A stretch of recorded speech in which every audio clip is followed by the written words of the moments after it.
Okay, good morning. And this will be a follow-up session. We had a really good meeting on, last Wednesday night. We kind of did a little introduction and broad overview of permaculture. And so I thought maybe this morning, while we had a chance to get together and record, I would do sort of a little follow-up to that, give a little, maybe a bit of the history of permaculture and talk about an interesting dimension that is pretty fundamental to the discussion that permaculturists have about how we go about doing things, and that is the ethics um, of permaculture design. And so I kind of just want to talk about those a little bit today and continue to give a little bit of the bigger picture of permaculture, how it fits into really all the other design approaches that are out there, and yeah, and like how it got from the initial concepts to where we are today, and I think maybe a little bit of even like where it's going. And um, so I was thinking about this. This little comic has become a bit iconic now. I don't know who all's seen it, but this this particular little comic has, I think, taken and become a little bit of a meme that's spread around, mostly because it captures an idea that I think is becoming more and more prevalent. And so this idea that, yeah, the planet got destroyed, but for a beautiful moment in time, we created a lot of value for shareholders. And that really it gets right to the core of this idea that's driven a lot of the growth over the last couple of decades in pretty much all of the developed countries around the world. This idea that basically what we needed to do was take all of our businesses and give them a very, very simple metric. It was just maximize the amount of profit you're making. And that sounds, if you just say it that way, it sounds like, oh, well, that ignores an awful lot. And it actually does, of course, but you have to understand that when that idea came out, there was a lot of economic thought around that said that that actually was the best way to improve the quality of life for everybody. So it wasn't just at some point in time back, around the time when Keynesian economics was really taking off and everybody was looking at it. They were like, yeah, let's just greed is good. That was not the original idea. That's a more modern idea. The idea back then was that we're going to create an economic system in which, well, look, there are a lot of natural resources left to explore, right? When modern economic thought was starting to come into being, there was a lot of natural resources left to explore. And the idea was that we had a lot of people for whom there were not the resources for them to live a life of a particular level of comfort and affluence. And that basically the saying back then was that the rising tide will do what? Raise all ships, which was the idea that if we grow the economy, we grow it, that everybody will get a share of that pie and everybody will be better off, right? And so the idea was, as the invisible hand of the market, there were a lot of ideas flying around that if you just let the market sort things out and you give the market the idea that its job is just to grow, and therefore all businesses need to basically grow and optimize their profit for their shareholders, that what will happen is the trickle down from that will be that everybody will be better off. And, does it work? Well, a tiny bit, but it turns out, of course, that there was a lot of assumptions in those arguments that turned out not to be true, especially as people learned how to game the system as it went further and further along.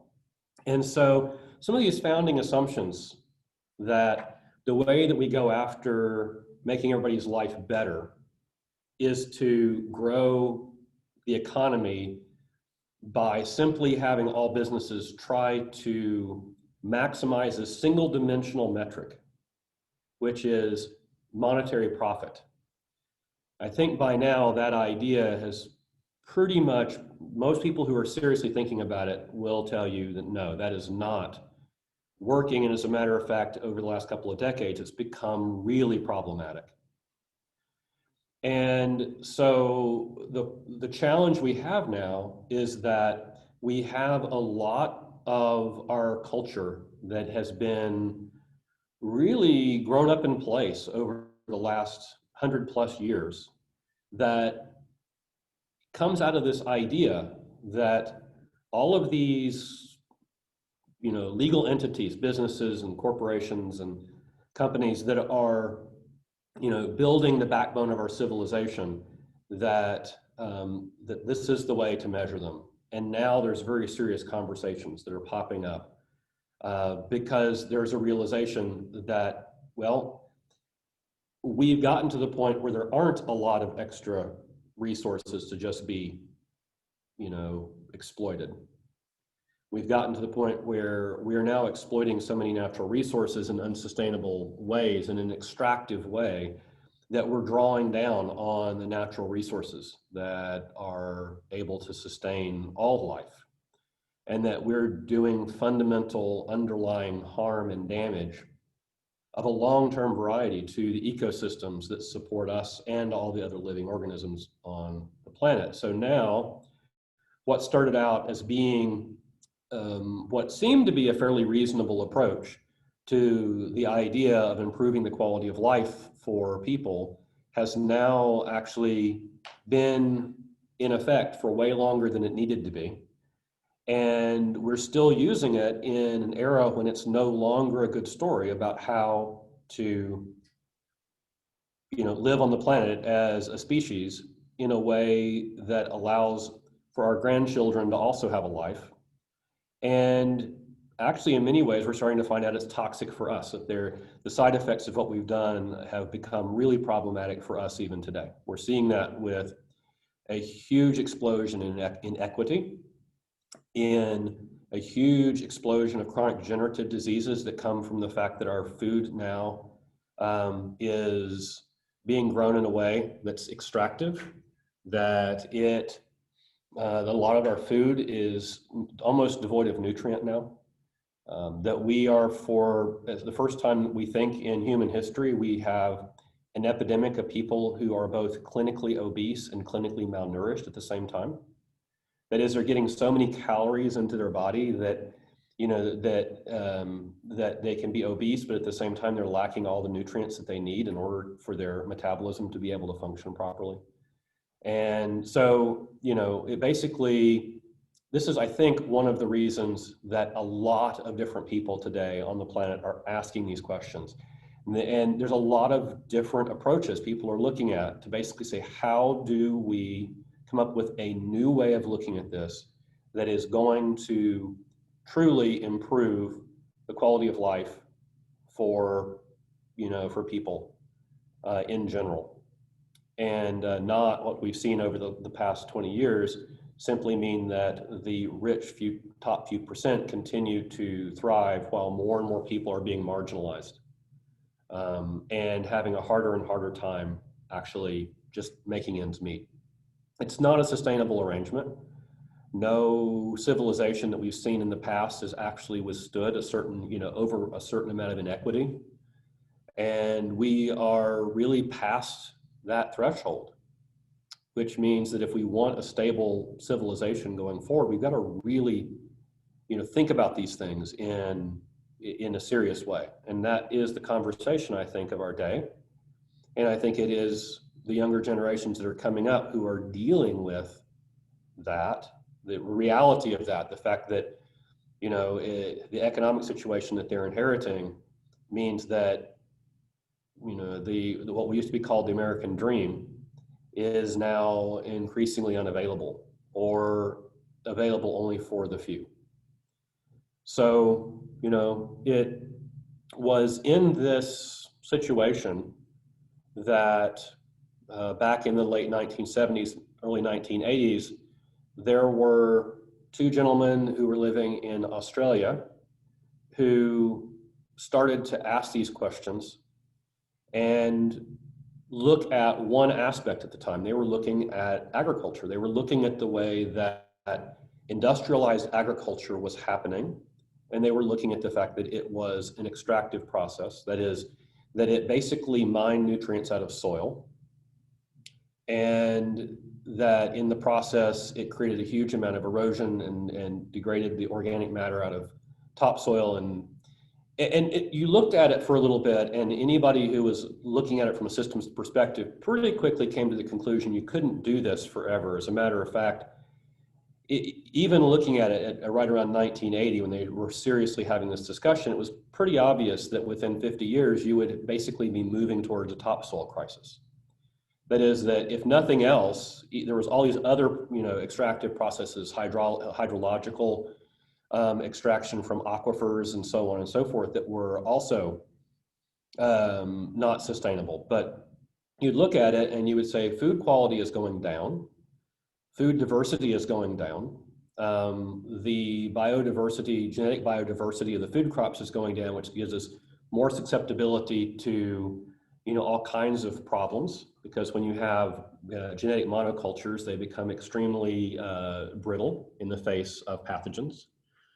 And all these things were happening, and they said, okay, well, what we need to come up with a permanent agriculture. We need to come up with some means of displacing industrialized extractive agriculture that is degrading our soil and degrading our water. And we need to come up with some form of agriculture that we can use, and our children can use, and our great-grandchildren can use. And if we do that, that it will actually regenerate what has already been damaged.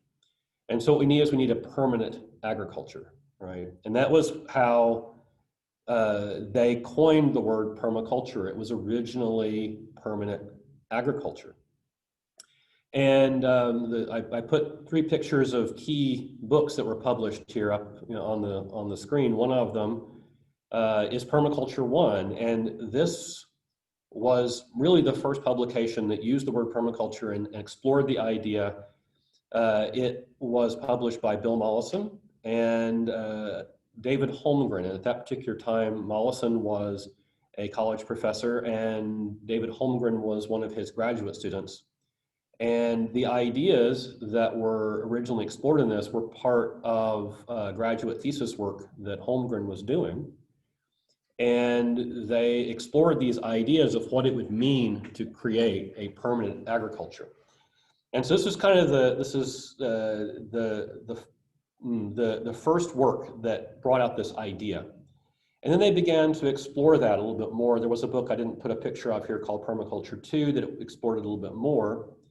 And then eventually Mollison came out and published a book called Introduction to Permaculture. It was sort of trying to explain what it would look like systemically to move towards other means of agriculture. And by then they were thinking about it, they realized that they had to go a little bigger.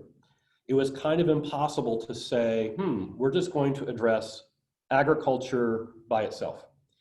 And the reason for that, when you're a systems thinker, becomes pretty evident. It turns out that there are nutrient cycles in nature. If you study ecology, that there are all these nutrient cycles. And that agriculture, the way we're doing it, sits at a particular place in the nutrient cycle, but so do all the other things that we do in civilization. And so if you just try to take agriculture, it's an ecological system.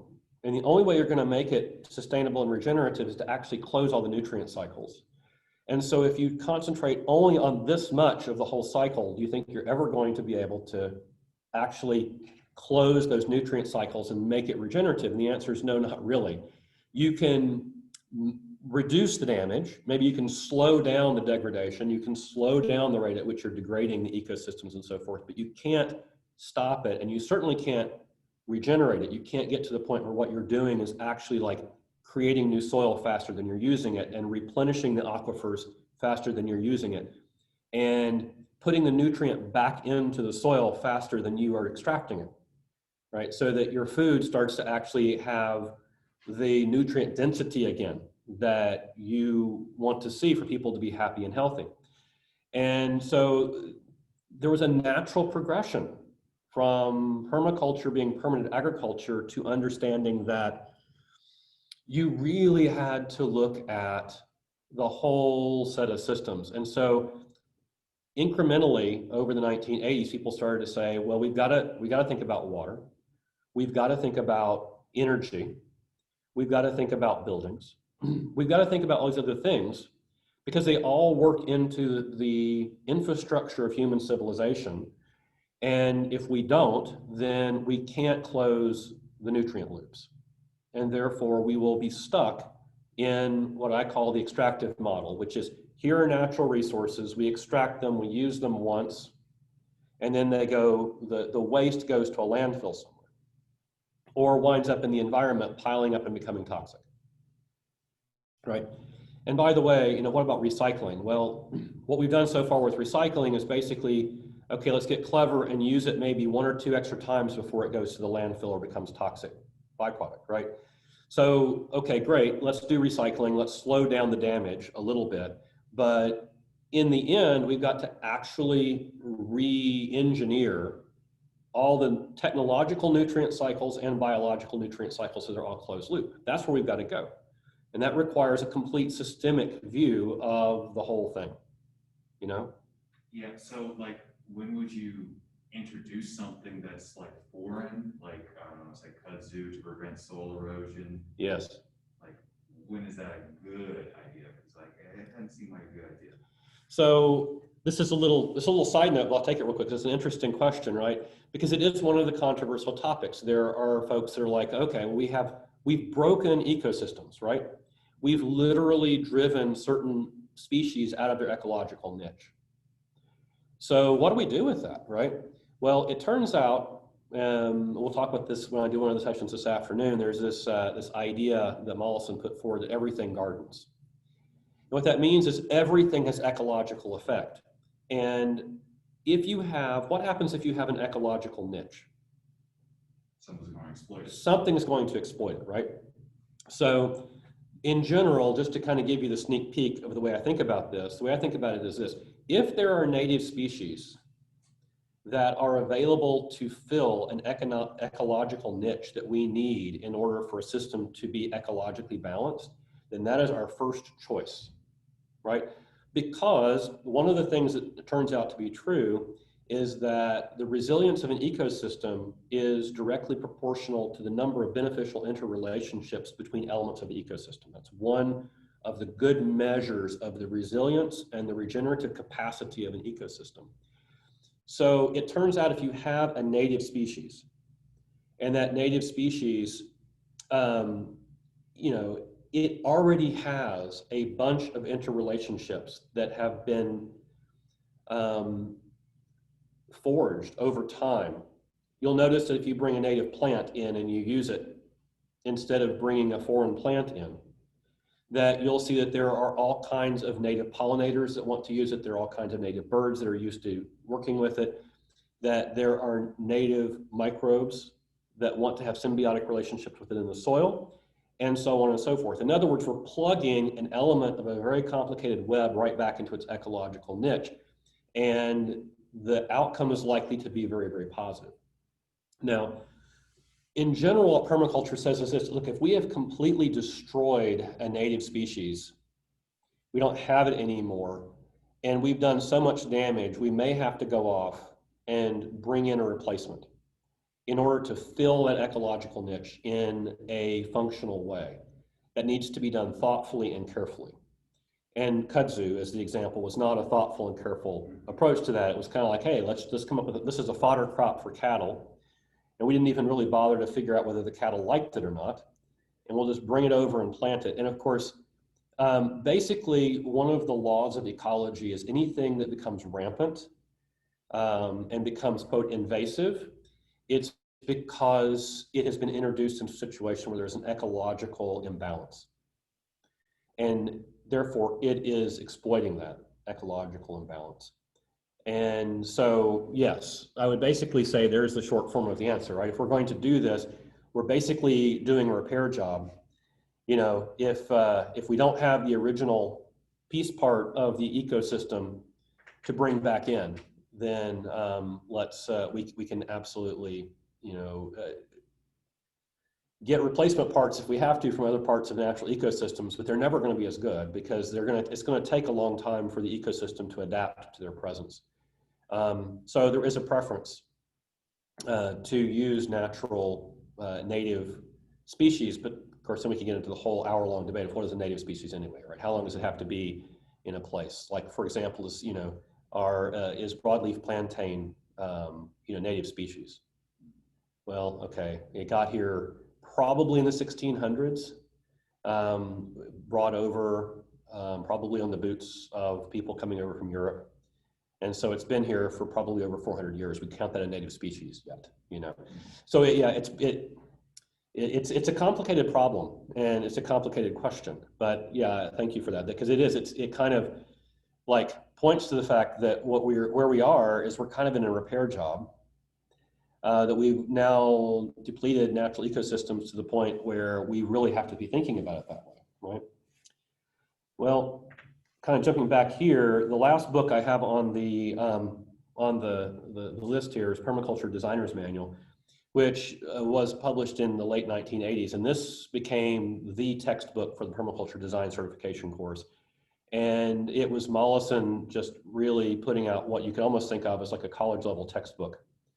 And it became like the textbook. So, when I teach the permaculture design certification course, this is the textbook. And we basically cover everything out of all 600 plus pages in the book in the intensive. And so it's become sort of like the classic text in permaculture. And it was Bill Mollison and David Holmgren that were the co-originators of this concept. And I think on our last session, I kind of went through Mollison's definition of permaculture. Bill Mollison actually passed away finally in 2016. David Holmgren is still alive. He still lives in Australia at his homestead called Meliadora, if I remember the name properly. And he has also published several books that I'm not going to bring up right now, that have been very thoughtful and insightful. And have brought a lot to the conversation of permaculture. It turned out that Mollison was kind of the extrovert who traveled the world and taught and really engaged and challenged people, and his whole way of teaching was almost in your face and very aggressive, and he was provocative intentionally. He would tell stories and say things that were intentionally provocative. Because it was almost like he had this feeling that he had to shake people out of like their complacent thought, right? Holmgren is much more of the introverted personality. He, kind of retired to Meliadora and became a thinker and a writer and spent a lot of time watching, interacting, and observing with his ecosystem and really thinking about things. And so it was a very interesting duo, right? That they were very complementary in that fashion, in the way that they went after it, So I thought it'd be kind of fun to give Holmgren's definition of permaculture, one of his definitions of permaculture, just to kind of balance out what we looked at last time. Holmgren said permaculture says consciously designed landscapes which mimic the patterns and relationships found in nature, while yielding an abundance of food, fiber, and energy for provision of local needs. People, their buildings, the ways in which they organize themselves are central to permaculture. Thus, the permaculture vision of permanent or sustainable agriculture has evolved to one of permanent or sustainable culture, which was kind of the point I was making. We've kind of moved, and so one of the things that when I'm going in and trying to explain, especially in a university setting, what permaculture is today, I often come in and run into people who are, again, they're thinking that permaculture is mostly about, this is a way of doing like sustainable agriculture.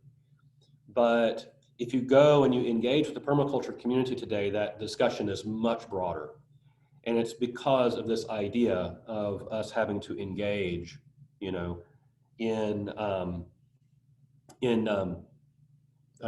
this conversation all the way around. Now, I just remembered I need to grab something real quickly because I want to, out of my backpack, so let me do that real quick.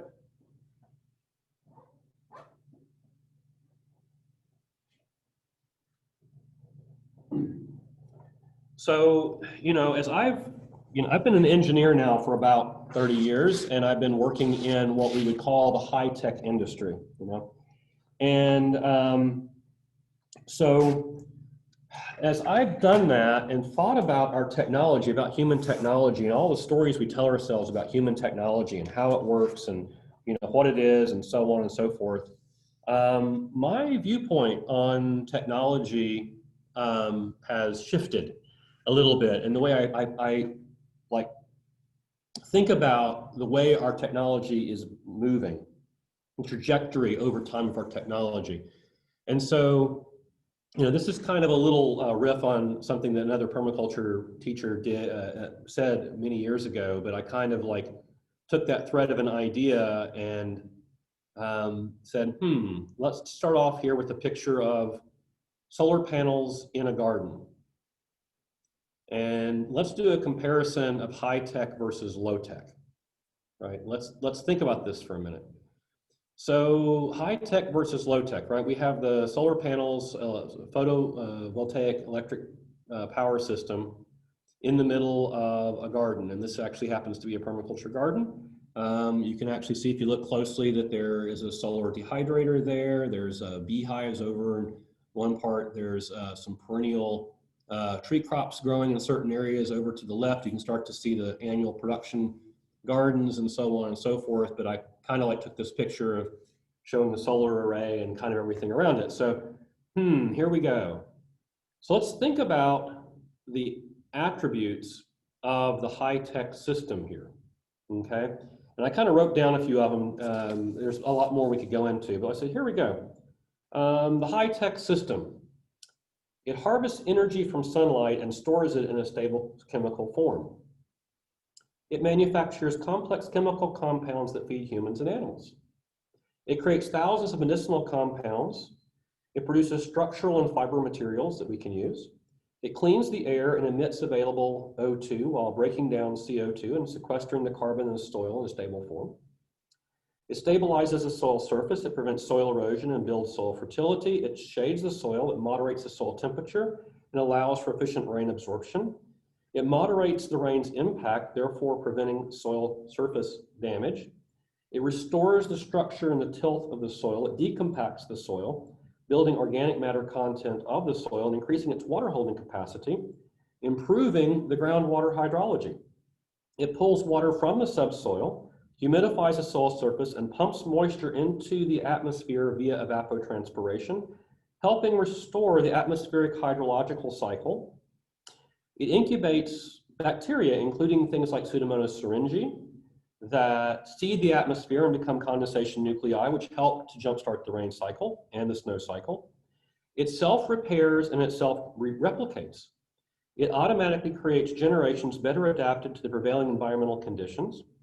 It repays the embodied energy of production within the first few days of active operation and is then net energy production positive for the rest of its life cycle. It does this while producing great aesthetic value with zero toxic chemicals and no waste products. All components of the system are automatically recycled with near 100% efficiency as a byproduct of system operation. Now, by now, you've probably figured out that by high tech, I'm referring to the garden, right? Because the story we've told ourselves is that probably if I tricked you, a little bit, you were probably thinking immediately, I thought that the solar panels were the high tech, right? But no, to me, they're the low tech. Let's talk about them. They harvest sunlight only. They have no other function, really. They take typically 4 to 5 years to return the energy invested in their construction. Now, that number is a little debatable because to me, I think we have to look at the whole system, not just the PV panels, but also the battery. If you're using batteries, you got batteries. If you have inverters, you have inverters, all the other components of the system, right? Charge controllers and so forth.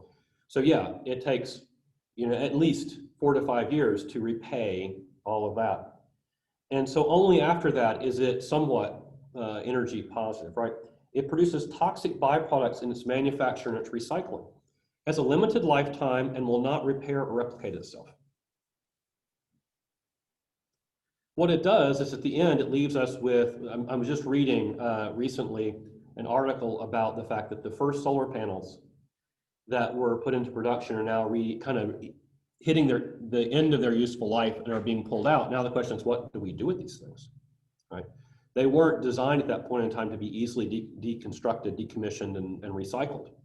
So it's like, they take a lot of energy to pull apart and to recycle. And the process of doing so releases toxic compounds that we don't have really a good use for, and we don't have a good way of sequestering. So, so to me, the fact that what modern culture calls high tech, it's actually quite crude when you look at the elegance of what nature has created and the way nature operates, So to me, it comes down to the fact that first of all, we need to kind of like get rid of the idea that our technologies at this point in time are very elegant. They're not. Pretty much, if you think about it, the vast majority of the technologies that we have created, up to and including all the electronics that we're using for, to do this Zoom meeting and everything else, they all are manufactured and run on a one-way extractive process. They have a huge number of toxic byproducts when the raw material is extracted from the ecosystem, when they're manufactured, in their packaging and transport, in their use, in their, and then in their decommissioning, whether that be just like dumping them in a landfill somewhere, or even if we do try to like recycle, our recycling processes still are very crude. Now, the good news is that there are folks that have been really looking at this, and they are attacking these problems. And what it turns out is that when you start out with the idea that your technology needs to be ecosystemic, that is, that it has to be part of a circular, closed cycle ecosystem of biological nutrients and technological nutrients, right? And I guess I should take a second to explain that. This is some terminology that Bill McDonough came up with in his book, Cradle to Cradle, which is a good read if you haven't seen it before. He basically said, in natural ecosystems, you have what we will call, biological nutrients. They're all the things that living systems can recycle. So for example, he has worked with some textile companies so that certain textiles like carpets are completely compostable. Everything in them can be literally taken out and taken through a compost pile, and they can all be returned into the biological nutrient cycle. But there are other things that are part of our technological system that are really what he would consider a technological nutrient, like for example, aluminum. Right? Aluminum is a very helpful metal. We can do a lot of things with it, but it is one of those things that if we were using it properly, once we extracted aluminum, we would think of it as a permanent technological nutrient in the technological life cycle. We would want to see if we could continue to have that run around and around. And instead of downcycling, so that its first use is up here in terms of, of usefulness, and its second one is down here, and its third one's down here, and then finally we just throw it away. Nature doesn't do that with nutrients, does it? The nutrients in natural ecosystems have been cycling for billions of years. So, this is the kind of thinking that permaculture is moving towards. How do we take and look at this whole project of human technology through the lens of making it ecosystemic, part of a sustainable regenerating ecosystem? And then another term I've used is biocompatible. That is completely compatible with all life on the planet, right? Regenerative, that it doesn't degrade and it doesn't aim to just do no more damage, which is what sustainable typically means, but it actually aims to take the living ecosystems of the planet and help them regenerate, continually getting better, because living ecosystems are always in motion. They're always going somewhere, and trying to hold them in stasis is a failing strategy. And then it is also profitable. But here by the word profitable, referring back to that first slide, I don't just mean a one-dimensional analysis of profitability that says how much money did we make. money is actually a proxy, isn't it? What we thought, and it's sort of what we've internalized in our culture, is this idea that like, I have to go off on a little side note. Like, who's heard of like ecosystem services, right? Heard that term, ecosystem services? What they're doing now is they're putting dollar amounts on ecosystem services. This tree provides this many dollars worth of ecosystem services. Now, what that kind of implies is that, you know, that you put that dollar figure on it, and that you can do a little bit of math on your calculator and figure out whether it's a good idea to cut down the tree or not. Well, isn't that like tree law? Like Yeah. Yeah. And so I look at it and kind of go, let me ask a very foundational question, right? That model attempts to place value on ecosystem components based upon an abstract concept called, like, for example, here in the United States, the US dollar, right? It's a completely arbitrary human construct of an idea, okay? So let's just suppose for a second that those ecosystem services didn't exist for a minute. What would happen to the rest of our economy? It would go to some that is economically like feasible, like they see tangible numbers. We'd all be dead, right? Think about it. If the world's ecosystems were not providing, we are calling ecosystem services, water and air and climate moderation and all the other things that the ecosystem services are doing, none of us would be alive to have an economy and have the idea of a US dollar even exist. Okay? So it's a very interesting social and cultural artifact that where we are right now is this idea that we should value ecosystem services in terms of a social construct that has no reality, right? Literally, economic conditions next year could change such that the US dollar's value fluctuated wildly.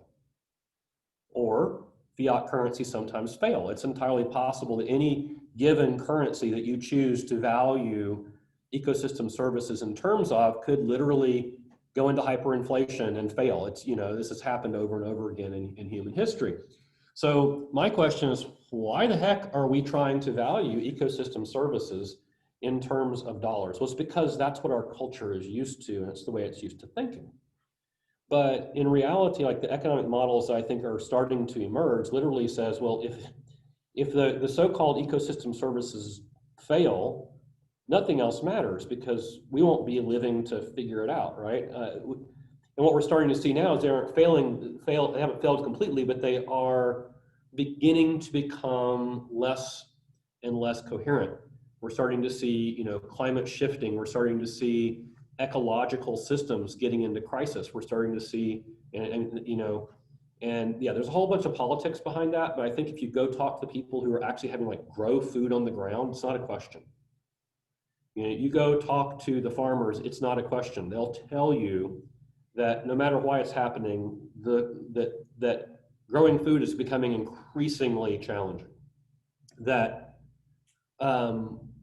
water supply in a lot of the world is becoming increasingly difficult. You know, that people are becoming more and, you know, less and less food secure, less and less able to access the clean water that they need, that air quality in different parts of the world is becoming increasingly difficult to maintain, all of this. So, you know, let's think about that and think about whether or not it makes sense to try to value these ecosystem services. We're going to probably have to move in the direction of thinking about the fact that we have to have a multidimensional way of measuring the value of things, you know, in terms of human happiness, in terms of ecological stability and function and so forth, and that realizing that monetary systems are a good way, they're a good tool for certain things, but they don't solve all those other problems, right? They're not really in and of themselves as a single dimension. They're not capturing the information we need in order to manage and metric the systems that we're working with. And I think that's becoming increasingly something people are realizing, right? So we get to this idea of ethics. And this is something very interesting that if you go looking at design systems, you'll notice that not many design systems actually say, and these are the ethics that are attached to the system of design that we are going after.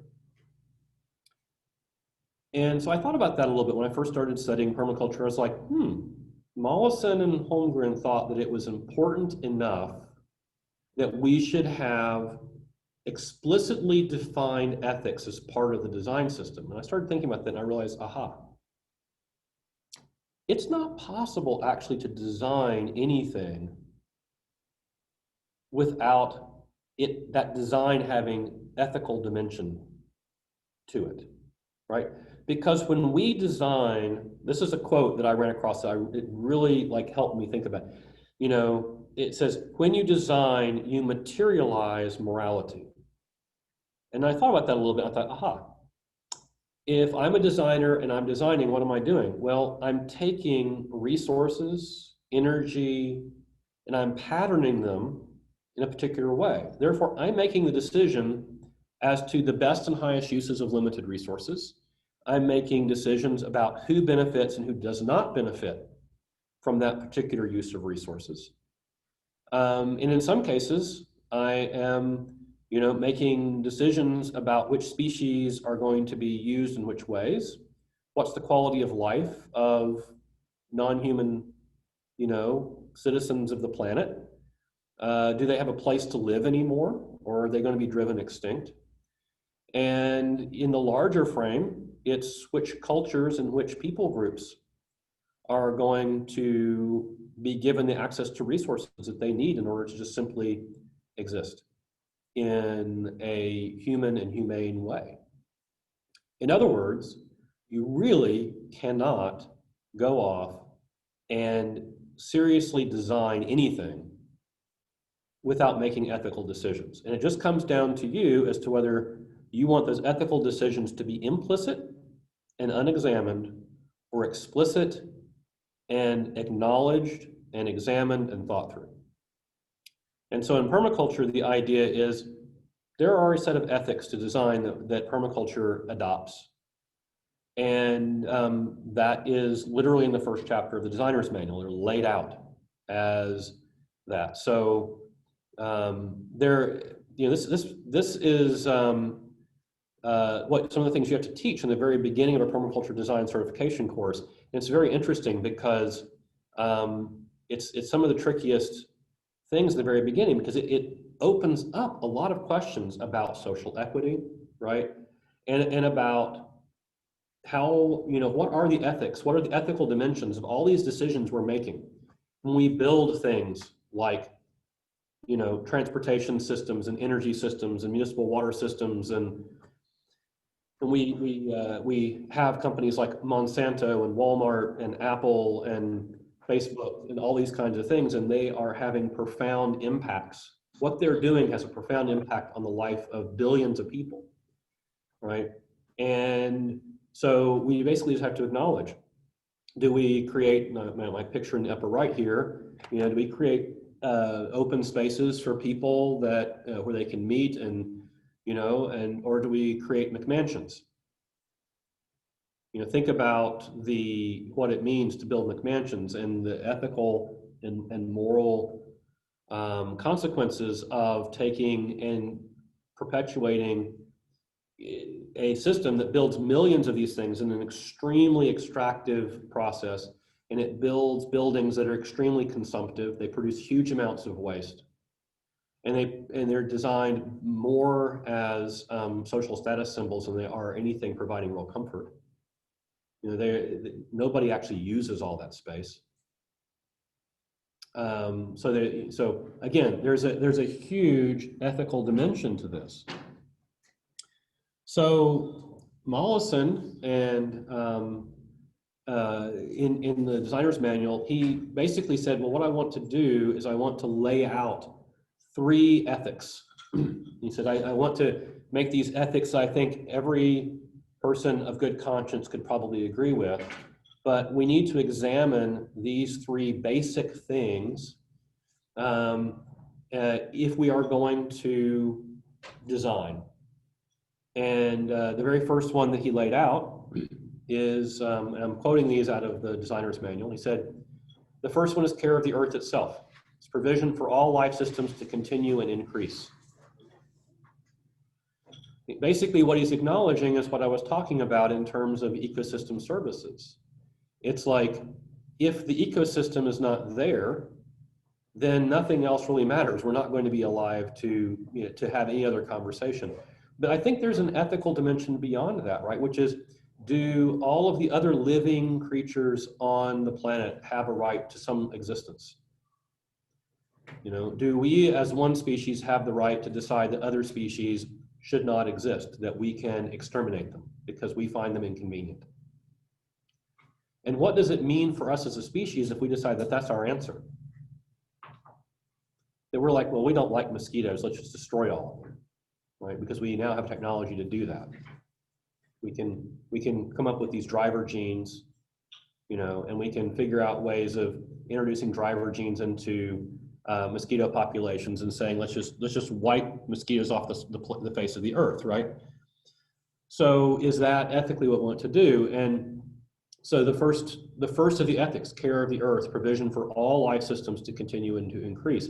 And that is, I think I would go a little further than that and say that we really need to be looking at and thinking about the web of interconnection between all life, including the web of interconnection between us and all the other living beings on the planet. Because if we impoverish that web of interconnections, I think we profoundly impoverish ourselves. Do you want to live on a planet in which almost the only species left are the ones we've domesticated? Even if that were possible, even if we could somehow do that and not kill ourselves in the process, is that really, what we want? Do we want to live on a planet in which, we've decided that there are maybe a dozen or 24 species of animal that we are going to work with and all the others we kill off? We're headed in that direction, right?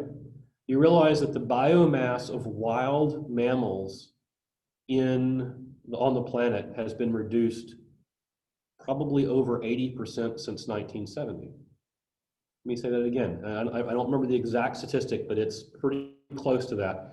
It's like the biomass of wild mammals on the planet has been reduced by something like 80% since, the time I was in high school. And we are on a trajectory to drive a large number of the species of wild mammals on the planet completely out of existence, giving them nowhere left to live and not valuing their existence. So that's the first ethic. And think about that, what it means to ask that question if you personally are designing anything, right? And I don't mean just your backyard garden. I'm talking about if you are a designer, if you're a civil engineer and you're designing road systems, right? Or you're an electrical engineer and you're designing electrical power systems, or I've worked in digital telecommunications, designing the internet, designing these things, and so forth. What if you are an urban planner and you are planning urban spaces and how land use policy is going to go into effect, right? We can keep on asking those questions. I think anybody, regardless of how they contribute to the design of human civilization, this is a one dimension of question they have to ask themselves ethically, because it is your responsibility what you design. Whether you want it or not, there it is, right?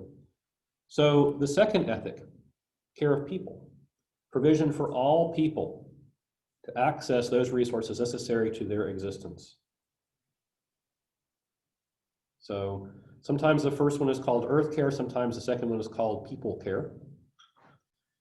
But this acknowledges that in order for us to have a peaceful and successful civilization, a cultural, a culture happening, that there has to be equity between peoples. and that there has to be, we have to design into the system the idea that everybody has to have access to those resources necessary for their, successful existence. So when, this, one of the things I should point out is when I'm going through this in detail, when we're doing the PDC, I talk a lot about what I call the fractal nature of the ethics. It's like, these are worded in a way that you could stop and think about applying them at all different levels, right? There's a global question of designing human civilization, of whether it's taking care of the earth and taking care of people, and then we'll get to the third ethic. Is it doing those three things at a global scale, right? Do we as humans, are we doing that? But then you could look at it at a national scale, like at a bioregional scale. If you are living in a community, you could ask this question at a community scale, couldn't you? Is what we are doing in our community, is it taking care of the earth? Is it taking care of the people, right? And is it, taking care of the future as well, which is the third ethic we'll get to in a minute. Right? Are we doing those things? And you can think about that. But what I would say is, as a designer, what your responsibility is, in my mind, is to ask these questions for the designs that you're responsible for. If you are on a design team, then you ask these questions. Are we thinking about the ethical ramifications of what we are designing right now? Because what it turns out is, when we design all these things, we're creating the infrastructure of civilization.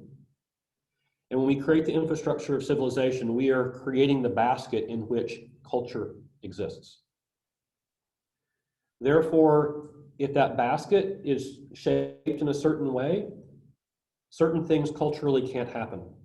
We can design the basket such that the things that we want to see about happy, healthy people, and that being possible into the future, we can design a basket that allows that and holds that, or we can design a basket in which that's almost impossible. And that's why there's an ethical dimension to what we're doing in design, right? And then the third ethic, this is the one that gets all of the debate if you're among permaculturists, right? It's sort of one of the things, if you want endless conversation, just bring up the third ethic, because, Mollison said, setting limits to population and consumption. He said, by governing our own needs, we can set resources aside to further the above principles.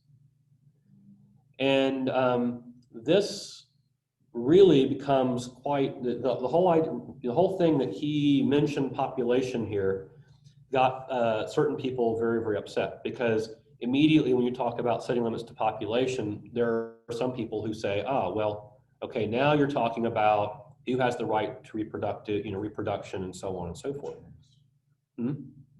Eugenics, yeah. He's like, isn't that what you're talking about? And it turns out to be a little bit of a complex problem, but let me kind of say it this way, right? Is there a finite number of people that we can sustainably have on the planet at one point in time? Now, most people who think about it from an ecological standpoint would say, well, yeah, there is some finite number. What that number is kind of hard to calculate. But if we bring it down to a particular site, like if I said, okay, we've got a 1,000-acre site, and we were going to put a certain human population on this site, and we have to meet all of their needs, right? Food, water, shelter, clothing, all that off of this 1,000 acres, right? I think most people would say there is a finite number of people that you could sustain off of that land, right? Now, if you managed it really well, the number of people who would go up, and if you managed it poorly, the number of people would go down. But there's a finite number there. And we would call that the carrying capacity of that land. And so setting aside, because I'll go into the global population problem a lot more deeply in the PDC, when I go through that whole thing in depth. By the way, it turns out that when people have food security, resource security, and community security, population is self-regulating, right? Population tends to self-regulate. And if everybody is given access to the land they need, all people groups can have equitable access to their own land, and there is no need to have any kind of imposed population control. Okay, it's a complicated matter. I'll get into that a little bit later, but it actually is historically the way that human civilizations have worked when they're properly balanced in what they're doing. But we can think about this. If you are looking at a closed design, a smaller design, you can realize that if you build up too much in the way of resources in a system, it gets to the point where you can't use it anymore. And what do we call a resource in which it exists in so much abundance that it becomes a problem? It becomes waste or pollution. And waste or pollution is actually a sign of poor design.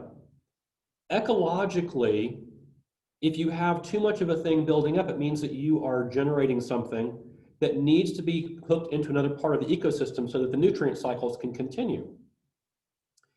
There is this idea that what we need to do is take and in certain places pile up and resources and not share them, right? Because we might need them in the future. But when you do that at too large a scale, what happens is it impoverishes all the ecosystems around you. It literally stops the resource flows through all the ecosystems, and it impoverishes the ecosystems around you. So in your fear of not having access to resources and wanting to sort of like hold them in a system above and beyond what is necessary, because yes, one of the things we do is we catch and store energy, we catch and store resources at the level that is appropriate for the ecosystems we're working with. When we get to that level, everything else we want to attach back into the other ecosystems so that we are regenerating the ecosystems around us. And when we do that, those ecosystems have profoundly positive interactions with what we are doing, and they actually enrich us. So this ethic is sometimes called future care. It's thinking about how everything we design fits ecologically into the context of the larger systems around them and interacts with them so that all the resource flows are mutually beneficial, they're mutually symbiotic. Instead of drawing a boundary around our thing and saying mine and trying to hold more than you need and having it become toxic, it says, how do I create my design so that it is an integrated part of the larger ecosystems around it, so that it interacts with those in a beneficial way, and it has resource flows coming in and resource flows going out, so that these balance out and that we have healthy ecosystems. That is what enables us to create situations in which our children and our grandchildren and our great-grandchildren can have ecologically strong systems. That's the future care. That's the third ethic, okay? So, yes? I don't know if you want to if you can each in what now or I have to wait later, so we can what now? Well, if you have a question that's right on this, let's go ahead and Yes, talk about it. When you talk about balance, like having too much than you need. Yes. It's instead of like limit this place and then this man. Yes. So you can just like walk like it is like one word for everyone. Mm-hmm. So before that we were talking about population control, about consumption and the resources. So my question is how all of that is related to economy, like wealth people. I think personally, I'm pretty sure about that economy has a big impact on the environment. So when people like want to become more wealthy, like having more money, so they tend to take more students they need. And then all the part of the population everywhere in the world are suffering because one people are consuming too much. Yes. So we have to think about that too if we want to protect Absolutely. the environment. So, yes, I know you had to come in just a few moments. Like I pulled up the slide at the very beginning of the presentation. That is that classic slide that says it's the guy in the business suit sitting in a ruined environment telling the kids, you know, yeah, the planet got destroyed, but for a beautiful moment in time, we created a lot of value for shareholders, right? And this ethic kind of gets there, doesn't it? It basically says, look, what happens when you take and you have, like, I was just reading the statistic. During the pandemic that we've been in, and if anybody's watching this video recording in the future, you can see I have my face mask, so you know we're in the middle of COVID, right? During this pandemic, since March of this year, 12 billionaires on the planet have added over $780 billion of net worth, while a huge number of people have been pushed from where they were teetering on the edge of being able to make it into crisis, right?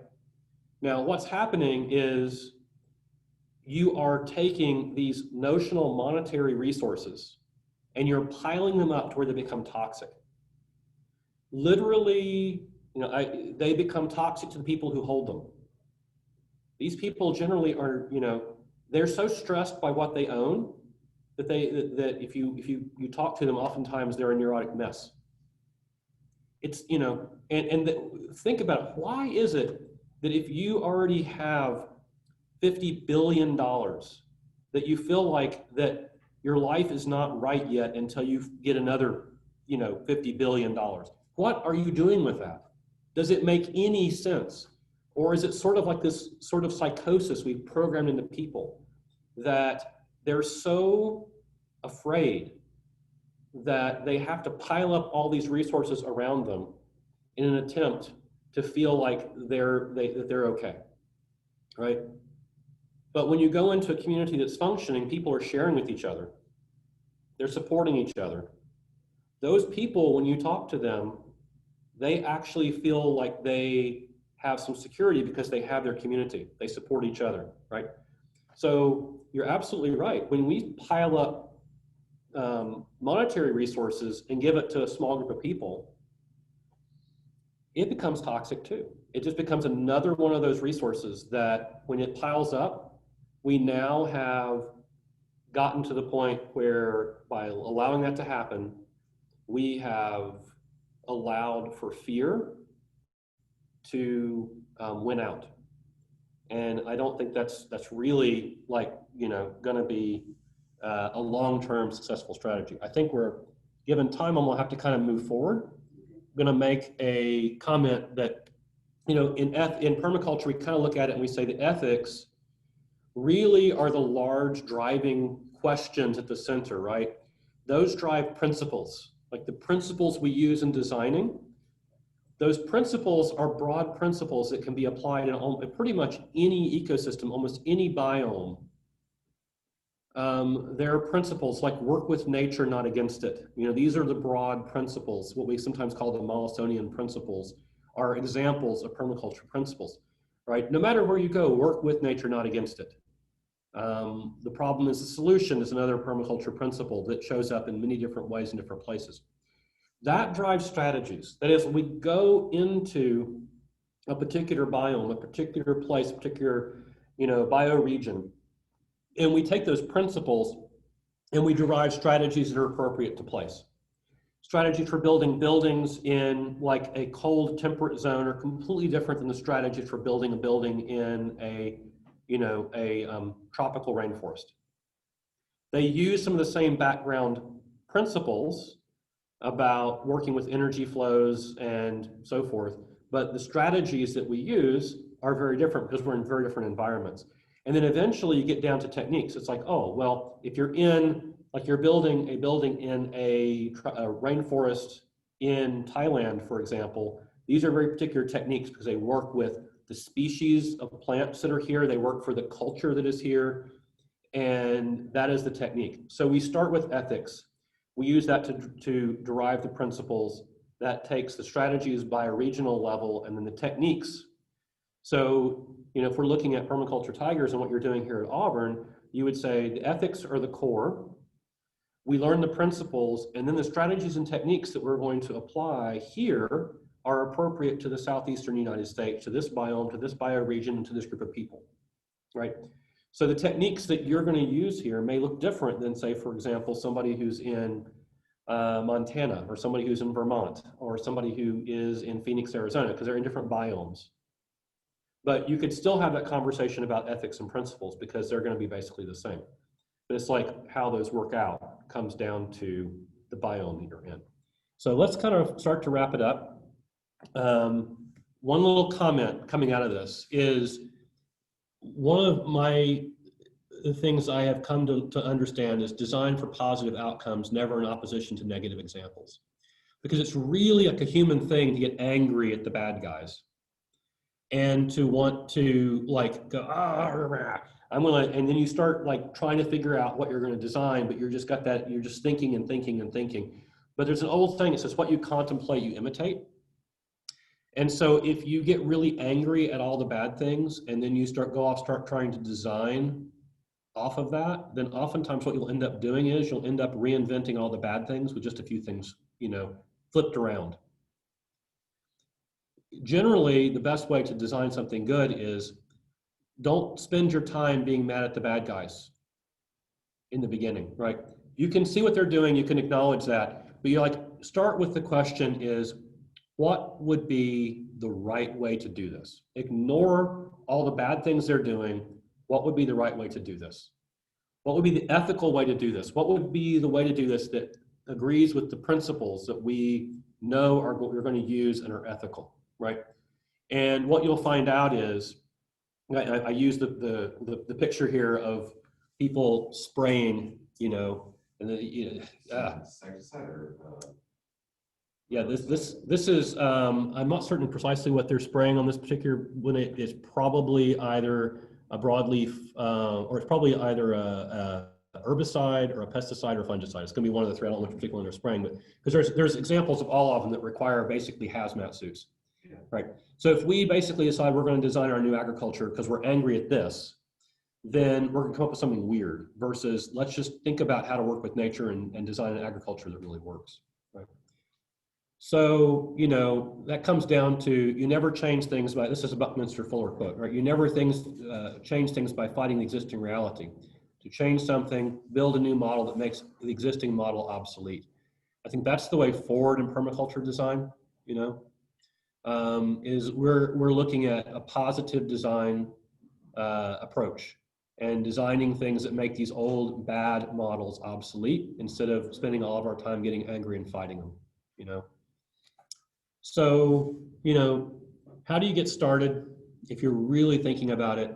Well, I think the first thing is that, Permaculture Tigers is getting spun up and is going to be doing a lot of awesome things. So, you got other people now that are asking these questions and having this conversation. So, join in and start coming and having that conversation. There's a lot of great videos out there. You can go out on YouTube, a lot of free videos. Just look around a little bit, start to get an idea of some of the different projects that are happening around the world. There's online forums out there that there's a lot of conversations. If you have questions about particular things, Google around the Permies forums, permies.com. You can ask just about any question you want, and there's people out there that will answer your question. If you're looking for a book to get started, then a good book, if you're thinking about this from maybe more of the growing things side, Gaia's Garden's a great first book. I don't know if the library has a copy or not, but it's a great first book. And then, if you get serious and want to have the whole thing, really dig in, go to a PDC. And a PDC is basically the Permaculture Design Certification.